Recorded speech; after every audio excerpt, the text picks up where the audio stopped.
this story.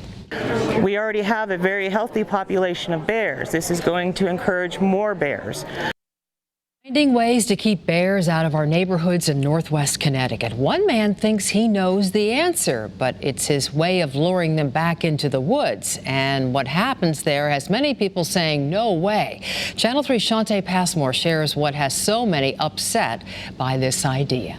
Bear sightings in Connecticut are common. It's a fine balance between letting them exist in the wildlife without them intruding into your neighborhood, where it may see its fair share of wildlife. But biologist Dr. Charles Munn thinks he's solved the riddle. We're trying to reduce bear conflict and looking at different options. He won't call it bear baiting, but divisionary feeding.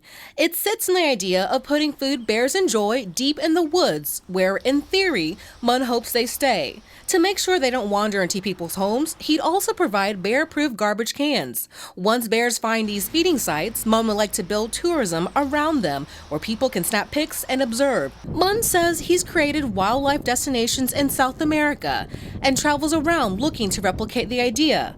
But in Heartland, a large crowd of people oppose it. It condemns the purposeful feeding or baiting of bears. He's absolutely diverting the bear, but he's diverting the bear so he can make money. That word, money, combined with luring bears, outrages these residents. Munn told me he has agreements with some Heartland homeowners and shared this video from earlier research in our state. He confirmed there's no commercial operation running and tells critics this isn't only about profits, but allowing two worlds to coexist. What would you say to them?